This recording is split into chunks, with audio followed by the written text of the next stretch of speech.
नमस्ते। मई 2026 की सबसे अहम खबरों और उनके गहरे असर को समझने के लिए आज के इस विस्तृत विश्लेषण में आपका स्वागत है। आज हम कुछ बहुत ही दिलचस्प और आपस में जुड़े हुए घटनाक्रमों पर बात करने वाले हैं जो पश्चिम बंगाल की राजनीति से लेकर सीधे अंतर्राष्ट्रीय बाजारों तक फैले हुए हैं। चलिए सीधा शुरू करते हैं। तो आज हम किन विषयों पर चर्चा कर रहे हैं? सबसे पहले बात करेंगे पश्चिमी बंगाल के चुनाव की, फिर नजर डालेंगे कुछ बड़ी राष्ट्रीय खबरों पर, उसके बाद अमेरिका ईरान के बीच बढ़ते तनाव को समझेंगे और आखिर में जानेंगे कि इसका हमारे बाजार और अर्थव्यवस्था पर क्या असर पड़ रहा है। आइए सबसे पहले बात करते हैं पश्चिम बंगाल में हुए उस ऐतिहासिक राजनीतिक बदलाव की जिसने पूरे देश का ध्यान खींचा है।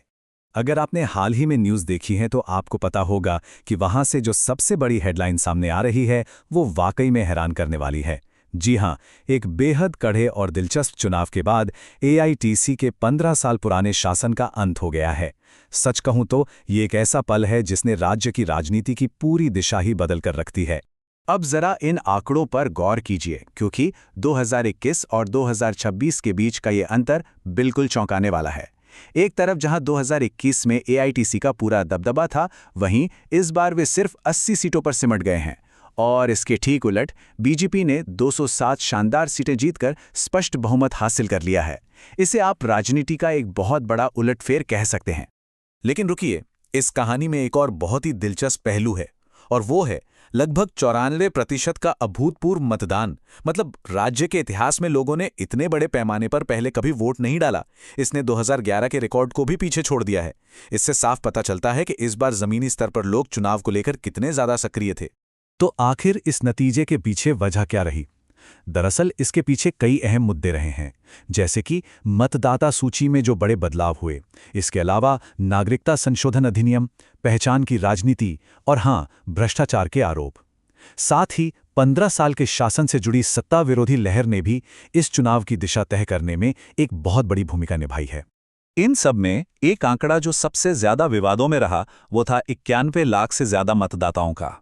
चुनाव से ठीक पहले स्पेशल इंटेंसिव रिवीजन प्रक्रिया के दौरान मतदाता सूची से इतने विशाल पैमाने पर नाम हटाए गए थे, और जैसा कि आप अंदाजा लगा सकते हैं, ये पूरी चुनाव प्रक्रिया के दौरान सबसे बड़ा और तीखा विवाद बना रहा।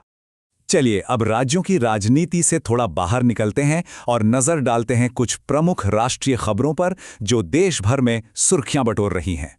मई का मध्य भाग काफी हलचल भरा रहा। एक तरफ 17 मई को प्रधानमंत्री मोदी को स्वीडन में वहां का सर्वोच्च नागरिक सम्मान दिया गया, जो अंतर्राष्ट्रीय स्तर पर एक बड़ी बात है। वहीं दूसरी तरफ 18 मई को केरल की राजनीति में एक नया अध्याय जुड़ा, जब वीडी सतीशन ने मुख्यमंत्री के रूप में शपथ ली। और इन सब के बीच सीबीआई ने नीट पेपर लीक मामले को लेकर लातूर के एक कोचिंग संस्थान पर भी बड़ी छापेमारी की। इसके अलावा भी देश में बहुत कुछ चल रहा है। 155 करोड़ रुपए के बैंक धोखाधड़ी मामले में आम आदमी पार्टी के नेताओं से जुड़े ठिकानों पर ईडी की छापेमारी चल रही है। वहीं एक बहुत ही दुखद घटना में सासाराम पटना पैसेंजर ट्रेन में आग लगने की खबर आई है। और अगर मौसम की बात करें तो स्थिति एकदम विपरीत है। उत्तर भारत जहां भीषण लू से झुलस रहा है, वहीं दक्षिण भारत में तूफान और भारी बारिश का अलर्ट जारी किया गया है। अब देश से थोड़ा बाहर चलते हैं और बात करते हैं एक ऐसे उभरते हुए वैश्विक संकट की जिसका असर हम सब पर पड़ सकता है। मेरा मतलब है अमेरिका और ईरान के बीच बढ़ता तनाव।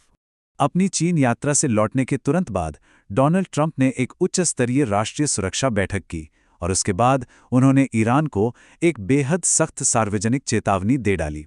उनके शब्द बहुत कड़े थे। उन्होंने कहा कि ईरान का समय खत्म हो रहा है, उन्हें जल्द कदम उठाने होंगे, वरना उनका नामो निशान मिट जाएगा। ये बयान अपने आप में बहुत कुछ बयां करता है। और ये तनाव सिर्फ बयानों तक सीमित नहीं है। वर्जीनिया में अमेरिकी सुरक्षा अधिकारियों की एक अहम बैठक हुई।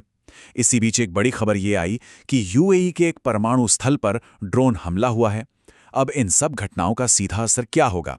जाहिर है, वैश्विक बाजार में एक घबराहट सी फैल गई, और जिसका डर था वही हुआ।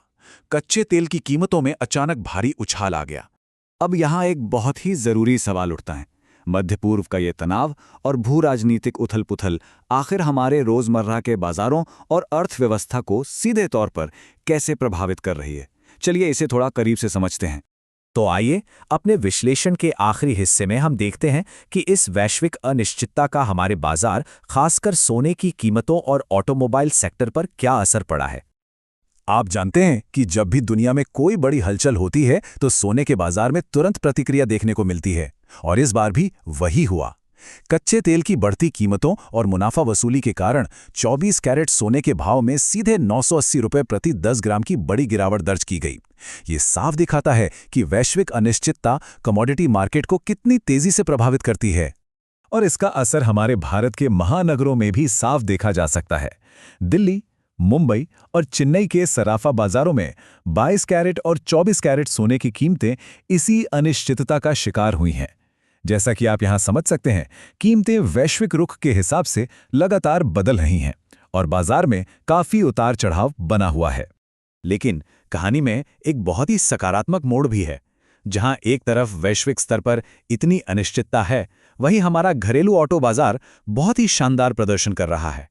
उदाहरण के लिए टोयोटा को ही ले लीजिए। पिछले साल अप्रैल की तुलना में उनकी बिक्री में सीधा 21% का भारी उछाल आया है। यानी बिक्री 24,833 यूनिट्स से छलांग लगाकर सीधे 30,159 यूनिट्स पर पहुंच गई है। ये वाकई में एक बहुत बड़ा जंप है। और अगर आप सोच रहे हैं कि इस ग्रोथ के पीछे कौन सी गाड़ियां हैं, तो मैं आपको बताता हूं। करीब 9,630 यूनिट्स के साथ इनोवा सबसे आगे है, और इसके ठीक पीछे अर्बन क्रूजर हाई राइडर ने 9,115 यूनिट्स के साथ बाजार में अपनी गहरी पकड़ बना ली है। ये आंकड़े ये साबित करते हैं कि चाहे दुनिया में कितनी भी उथल-पुथल क्यों ना हो, भारत में उपभोक्ता मांग आज भी बहुत मजबूत है। तो कुल मिलाकर तस्वीर क्या बनती है? एक तरफ हमारे पास ऐतिहासिक राजनीतिक बदलाव हैं, दूसरी तरफ बढ़ता हुआ वैश्विक तनाव है, और इन सब के बीच डटकर खड़ा हमारा मजबूत उपभोक्ता बाजार। अब सोचने वाली बात यह है कि ये सभी आपस में जुड़े हुए घटनाक्रम आने वाले महीनों में 2026 की दिशा को कैसे तय करेंगे। ये एक ऐसा सवाल है जिस पर हमें नज़र बनाए रखनी होगी। इस दिलचस्प विश्लेषण में मेरे साथ जुड़ने के लिए आपका बहुत बहुत धन्यवाद।